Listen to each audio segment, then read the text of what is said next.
As principais tendências que transformam a realidade das pessoas e das empresas. Está no ar o podcast Lab de Tendências, da Casa Firjan.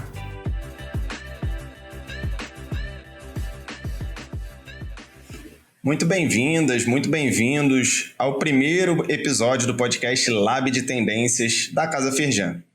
Esse é um espaço onde a gente vai falar quinzenalmente sobre algumas das principais tendências que estão transformando os negócios, as profissões e a sociedade. A cada episódio, eu, Yuri Campos, vou reunir protagonistas do mercado para debater sobre novos comportamentos, novas tecnologias, novos modelos de negócio e, diante de tudo isso, o que você pode fazer hoje para estar cada vez mais preparado para o futuro. Antes de mais nada, para você que caiu aqui de paraquedas, a Casa Firjan é um hub de inovação da Federação das Indústrias do Rio de Janeiro, a Firjan, inaugurada em 2018, onde a gente realiza diversas atividades como cursos, trilhas de capacitação empresarial, palestras, exposições e muito mais. Já o Lab de Tendências é o braço da Casa Firjan que funciona como um radar de tendências, identificando e organizando os principais sinais de mudança da sociedade e transformando isso tudo em conteúdo para você. Se você quiser saber mais, não deixa de checar o nosso Instagram, o @casafirjan, ou confere no www.casafirjan.com.br para ficar ligado ou ligada em toda a nossa programação e também todo o conteúdo incrível que tem disponível por lá.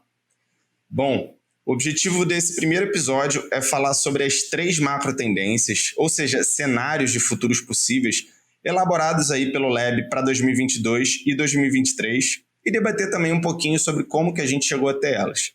E aqui eu vou pegar emprestadas as palavras do notório pesquisador de tendências Rohit Bhargava, autor do best-seller Não Óbvio, Como Antecipar Tendências e Dominar o Futuro, para ressaltar que chamar a variedade de ideias encontradas de tendência é como chamar ovos, farinha e açúcar na prateleira de bolo. Você pode ver os ingredientes, mas tendências de verdade precisam ser selecionadas para ter significado. Como um bolo tem que ser assado. Então pega o seu cafezinho, porque a gente já fez esse trabalho aí ao longo de todo 2021, para chegar justamente, nessa hora da gente apresentar para vocês o resultado das 3 macro tendências para 2022 e 2023. São elas: Cybertopia, Altermundo e Pluridiverso. Calma. Para explicar cada um desses cenários, eu tenho aqui comigo a Carol Fernandes, doutora em antropologia, pesquisadora com 20 anos de experiência em mapeamento de tendências e coordenadora do Lab de Tendências da Casa Firjan, e também a Isabela Petrosilho, mestre em antropologia, sabe tudo também de tendências, pesquisadora do Lab e responsável pela editoria do Report. Bom, vamos conversar com você, Carol. Tudo bem? Quais foram os principais sinais de mudança que levaram à criação dessas 3 macro tendências? Oi, Yuri, tudo bem? Bom, esse trabalho, de pensar as macro tendências, a gente começa ali olhando para um panorama, e buscando uma série de sinais que vão indicar para a gente quais são os caminhos, que a gente pode aí pensar de possibilidades para o futuro. Então, a partir dessa série de sinais, como, por exemplo, novas relações de trabalho, novas lógicas de produção e consumo, novas demandas climáticas, inovações tecnológicas, a gente identifica vertentes, ou podemos chamar também de vetores, que atuam de maneira mais significativa sobre esses sinais. Então, para esse reporte, a gente identificou 2 vetores. Um é o que a gente chama de urgência, a questão da urgência associada a uma lógica da escassez. Aqui a gente pode falar que é muito derivada desse prolongamento da pandemia associado à crise climática. Então, isso tudo trouxe para a gente grandes impactos na logística de diferentes setores. Então, a gente teve ali uma dificuldade de ter acesso a determinadas matérias-primas, alguns produtos a gente deixou de receber, por conta de toda essa questão aí do isolamento, e até mesmo da baixa, da redução das matérias-primas, e da baixa oferta até de trabalhadores essenciais, Enfim, isso tudo impactou de forma muito grande, a pandemia. Então, isso trouxe essa crise na cadeia de suprimentos e a gente fala muito sobre essa questão da lógica da escassez. O outro ponto é o que a gente está chamando de reconstrução associada ao solucionismo tecnológico. O que significa isso, né? Diante de todas essas incertezas e esses desafios, a gente começa a perceber, né, ou ver uma visão que a tecnologia ela pode ser ali uma grande possibilitadora de mudanças, né? Então, essa ideia de que a tecnologia surge ali também para a gente, trazendo diversas soluções e proporcionando uma reconstrução desse mundo, né? Aplicada aí, nessa tecnologia para essa reconstrução, aplicada de diversas frentes. Podemos falar sobre a questão, né, de uma reestruturação da logística internacional, os processos de digitalização da produção e do trabalho, e também, né, o desenvolvimento e a busca por novas matérias-primas e processos produtivos. Vamos aprofundar mais, então, aí ao longo da nossa conversa. Isabela, tudo bem? Vamos começar, então, já aprofundando, né, já falando sobre a primeira macro, Cybertopia. Tudo bem, vamos lá, Yuri. Então, a Cybertopia, ela vai trazer para a gente esse novo paradigma do cenário tecnológico atual. A gente está num ponto de virada importante dentro desse contexto e a Cybertopia vai contar para a gente como que as tecnologias hoje têm sido usadas para a construção de um mundo descentralizado.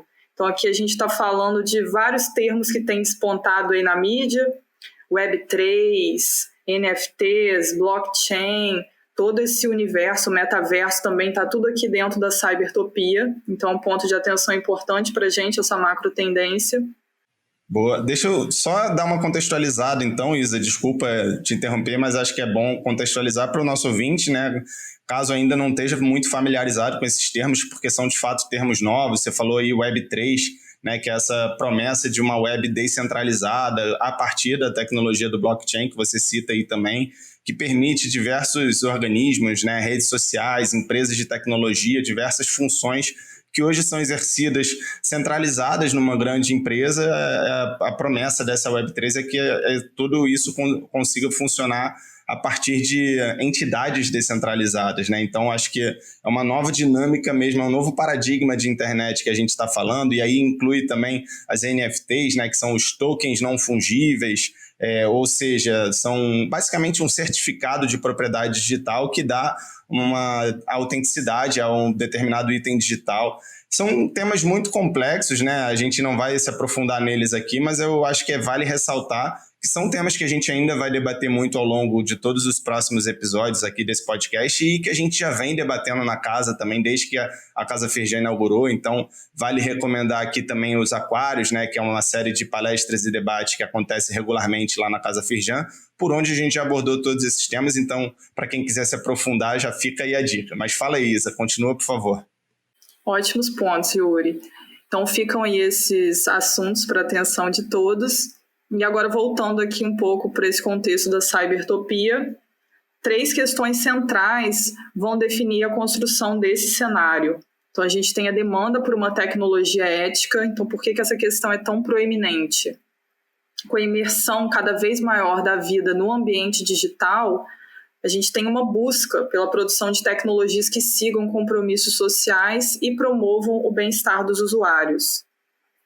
E como segundo ponto, a gente tem a disseminação de espaços híbridos. Então, as experiências de retomada ao presencial mostram que a conexão entre o físico e o digital adquire ainda mais relevância, impactando desde a construção de tecnologias imersivas até espaços físicos mais autônomos e conectados.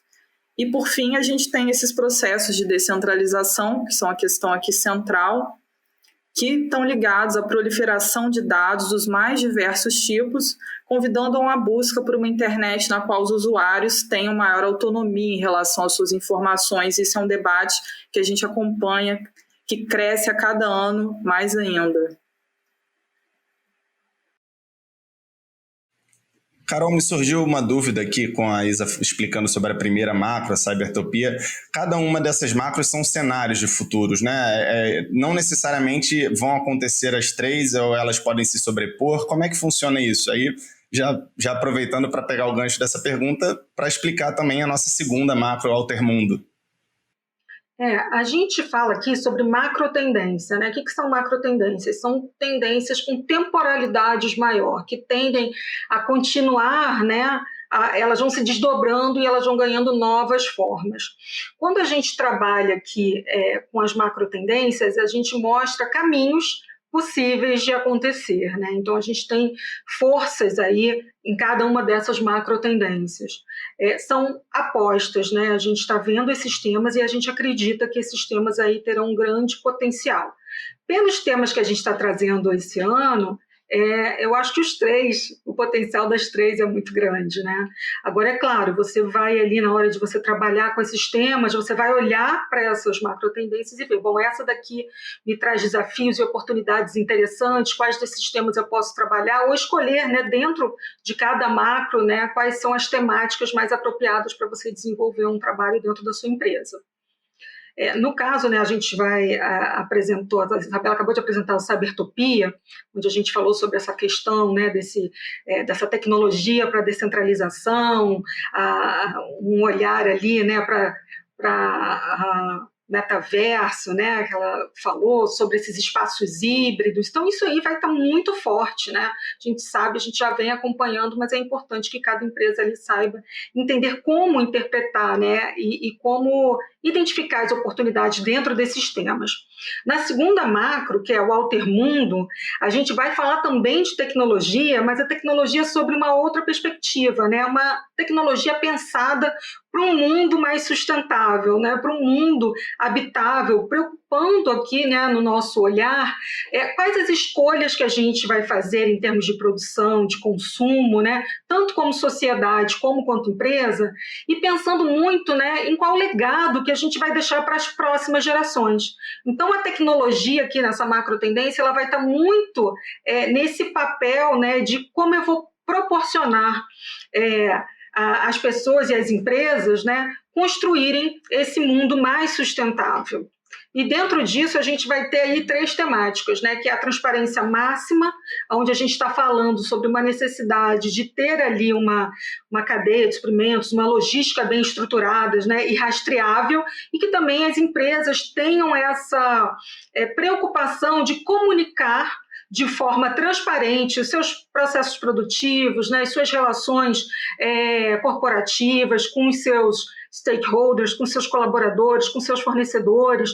Então, essa preocupação, né, em ser realmente muito claro sobre todos os seus processos e também mostrar, né, o quanto que você está ali atuando para mitigar as preocupações dos consumidores e atender também muitos dos requisitos regulatórios.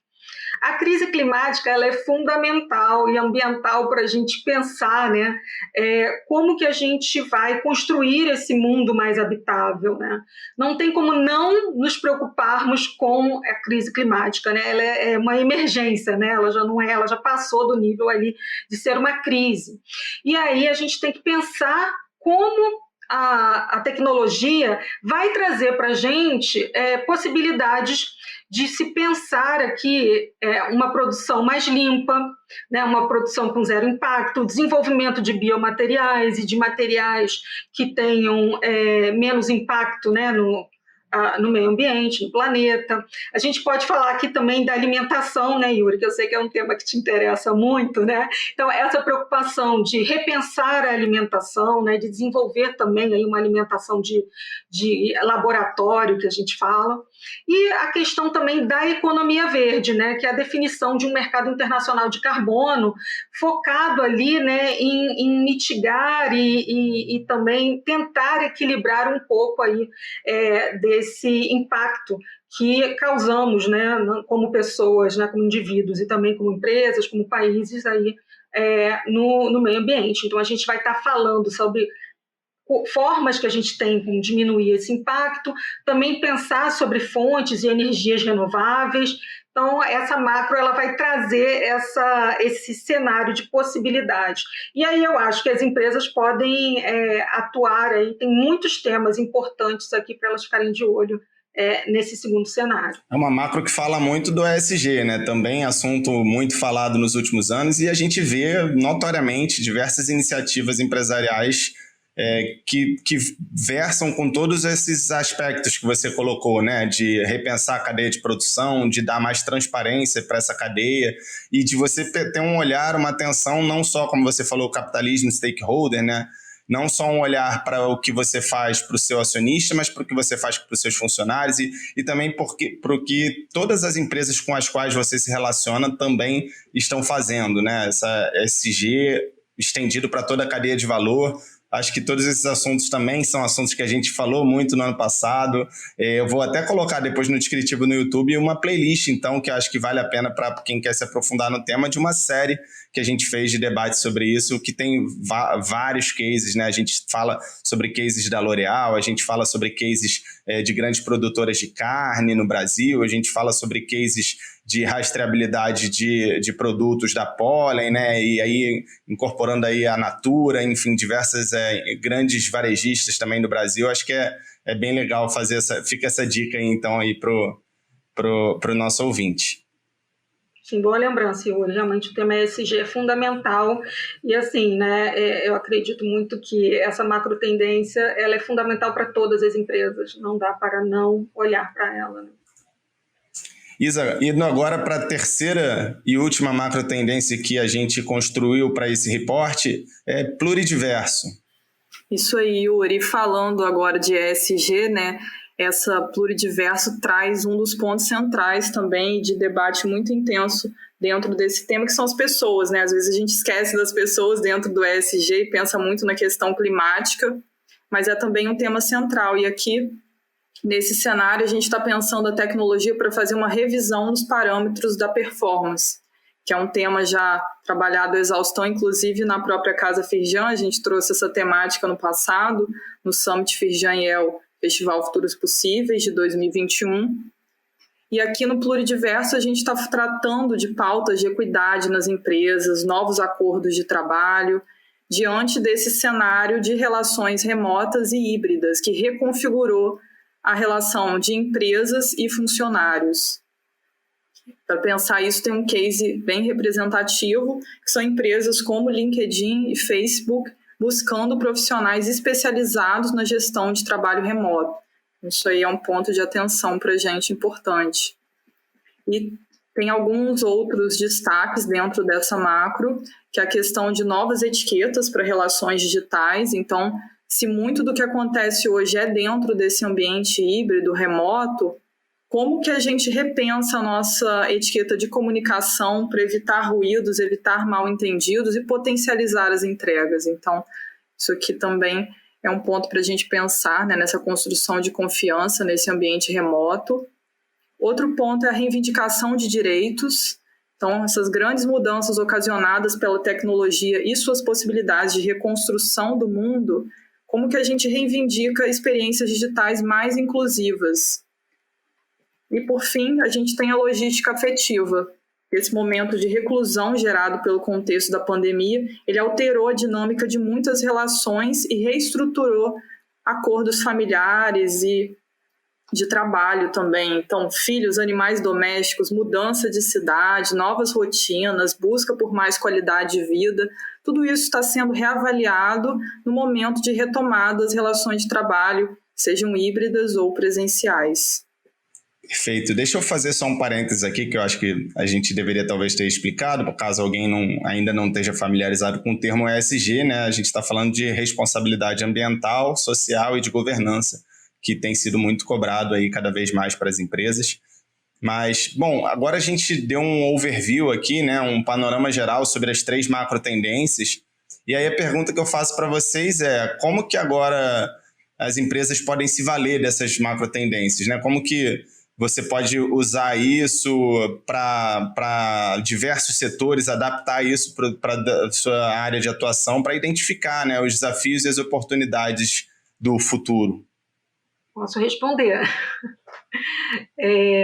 Bom, é muito importante, a gente sempre fala isso, que as empresas realmente utilizem esse conteúdo, né? Que elas estejam ali, que elas estudem, que elas peguem esse material, que elas compartilhem com pessoas das suas equipes, das suas empresas, né? Tirem um dia, digamos assim, para discutir. A gente tem exemplos, né, de empresas que fazem isso. Inclusive, um empresário que a gente conheceu nos convidou até para falar durante um desses encontros, né, onde eles estão ali compartilhando com a equipe temas, né, fundamentais ali, pensando esse futuro. Então, o ideal é que as pessoas peguem esse material, estudem, trabalhem sobre ele, entendam como esses desafios vão se apresentar ou podem se apresentar, né? E aí essa ideia de cenários que você havia falado, né, anteriormente, Yuri, porque quando a gente fala em cenários é isso, a gente começa a desenhar possibilidades de cenários, né? Então se isso chegar dessa forma, o que eu posso fazer, né? Se isso acontecer desse modo, então qual é a outra? Você vai criando ali possibilidades, né? E isso vai te ajudar o quê? No seu planejamento, na sua tomada de decisão. Então, é muito importante que esse material realmente ele seja usado, lido, estudado, discutido dentro da empresa, né? E aí seja também feita ali uma dinâmica para se pensar essas possibilidades de cenários dentro da empresa a partir da chegada, né, dessas transformações.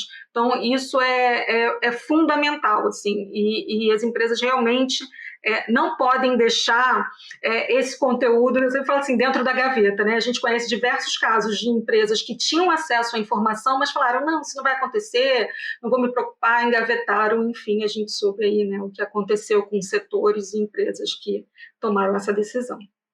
Só complementando aqui, Carol, que você está falando, né, a importância desse olhar a longo prazo para os negócios e como que isso se encaixa na estratégia também, né?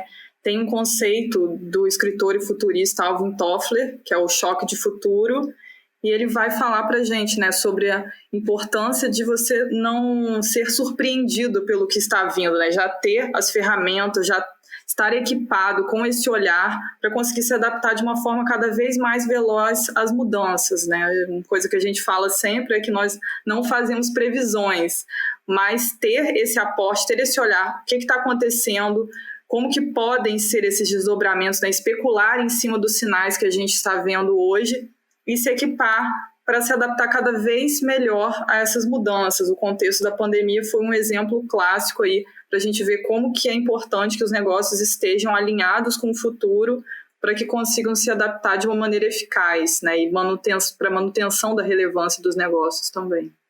É uma ótima lembrança, né? O Alvin Toffler é um nome de grande referência aí dentro dos estudos de futuros, inclusive, né? Tem o livro O Choque de Futuro dele, que é bem conhecido, não tem uma edição atual, né? Porque é um livro, se não me engano, dos anos 70, né, Isabela? Foi reeditado algumas vezes, mas tem até um estudo de alguns futuristas, né, que estudam esse livro dele, O Choque de Futuro 50 anos depois, né, só que também só tem uma edição em inglês, né, mas uma ótima lembrança que a Isabela trouxe aí do trabalho e dessa visão aí do Alvin Toffler, do Choque de Futuro. Perfeito. Eu vou colocar as referências que a gente está citando aqui também na nossa conversa no descritivo aí, no agregador de podcast que vocês estiverem ouvindo. Mas uma última pergunta aqui, Isa, porque a gente estava falando justamente, né, de como que é fruto esses conteúdos que a gente conversou aqui sobre, eles são frutos de muito trabalho, né? Então, eu queria um panorama geral, assim, só como que a gente chegou até essas 3 macros, né? Quais são os principais destaques que você daria aí para o processo de construção das macros? Então, Yuri, esse reporte é desenvolvido ao longo de todo o ano, por meio de uma série de encontros que a gente realiza com uma equipe multidisciplinar da Casa Firjan. E com essa equipe se discute sinais de mudança e o que a gente pode esperar para os próximos anos, né, a partir dessas análises. E isso é feito com uma metodologia própria do Lab de Tendências. Perfeito. Vamos então para o momento Dica de Ouro. Começar com você então, Carol, já que você está mais animada. Esse é o momento final aqui para a gente terminar a nossa conversa, que aliás estou gostando bastante. Suas considerações finais e uma dica para quem está ouvindo de algum conteúdo que você acha bacana, para quem quer se aprofundar um pouco nesse tema, pode ser um livro, pode ser um documentário, alguma coisa do tipo. Esse tema de estudos de futuro, estudos de tendências, a gente tem uma produção, né, de livros grandes, mas a gente tem pouca tradução aqui no Brasil. infelizmente, né? Então você até deu uma boa dica, né, do Rohit, que tem um livro aí que é muito interessante, super vale a pena. E que está traduzido, né? E que está traduzido. Eu vou indicar um que não está traduzido, mas que eu acho muito importante, que é o da Amy Webb, né, que é uma futurista super referência. O livro dela, ela, inclusive tem 3 livros, mas eu vou indicar um que ela fala mais sobre sinais, que é o The Signals Are Talking. Desculpa o meu inglês aí. Uhum. E a Amy Webb, ela tem um trabalho muito interessante, ela tem uma empresa, né, onde ela faz essa pesquisa de tendências, de estudos de futuros, muito baseada em tecnologia, se chama Future Today Institute. Inclusive, ela tem outros 2 livros que são muito relacionados à questão da tecnologia, né? Mas quem está interessado aí, né, sobre como estudar tendências, como pensar tendências, eu acho que esse livro, né, o The Signals Are Talking, ele é muito bacana aí para começar a pensar, desenvolver esse pensamento, né? Como eu trabalho esses sinais, como eu capto esses sinais, né? Isso é muito, muito interessante para vocês começarem a desenvolver, né, esse olhar aí para o futuro, né? Então, enfim, tem poucos livros, como eu falei, né, sobre esse tema, mas eu acho que vale muito investigar, tem muito material que vocês podem achar, né? Na própria plataforma Casa Firjan, a gente tem uma série de artigos falando sobre estudos de futuros, a gente fala muito sobre isso na Casa Firjan, então a gente está sempre trazendo esses temas, mas vocês podem achar outras pessoas e outras referências também facilmente aí, falando isso, acho que a gente pode dar a dica também, né? Tem o Futuro das Coisas, que tem muitos textos interessantes aí, que podem trazer um esclarecimento aí também sobre alguns temas para quem está ouvindo a gente. Obrigado, Carol. Isa, eu sei que você costuma fugir dessa parte, mas não vai ter como agora, hein? Suas considerações finais e dica de ouro. Não vou fugir dessa vez, Yuri. Então, minha dica ou recomendação aqui geral é sobre a necessidade de todos desenvolverem esse olhar para o futuro, né? Isso não é uma coisa exclusiva dos pesquisadores de tendência ou dos estudiosos em geral da área, mas que todos podem ganhar esse repertório, né, que se chama do letramento de futuros. E com a dica de leitura da Carol, com essas outras informações que ela complementou aí, com outros livros e também ferramentas da área, todos podem, com o tempo, ir identificando esses sinais e conseguindo estar mais preparados para o que vem pela frente. E aí a minha dica de livro para ajudar um pouco nesse pensar o futuro em um mundo tão incerto é A Arte da Previsão, do Peter Schwartz. Ele tem edição atualizada em inglês, mas vocês conseguem aí talvez comprar um livro já usado, que é a versão em português ainda dessa edição. Obrigado.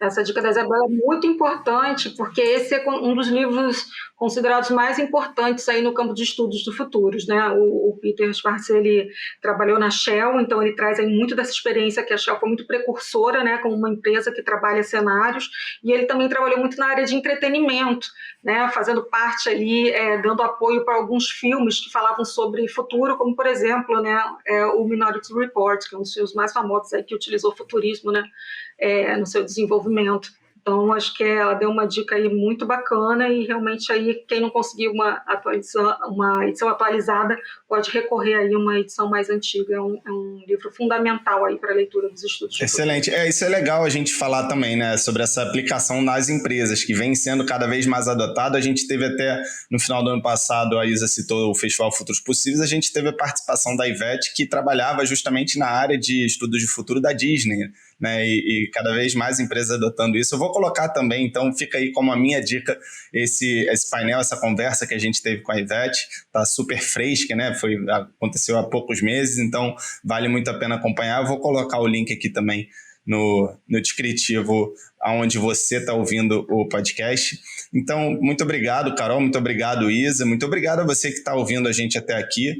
Para comentários, críticas ou sugestões de tema ou pessoas que você gostaria de ouvir aqui no nosso podcast, só mandar um e-mail para casafirjan@firjan.com.br com o assunto podcast. A gente vai gostar muito de ouvir você. E, por fim, não deixem de seguir ou favoritar esse programa no seu agregador de podcast, compartilhar com seus amigos e amigas que podem se interessar pelo tema E, mais uma vez, muito obrigado. A gente se fala no próximo episódio. Tchau, tchau.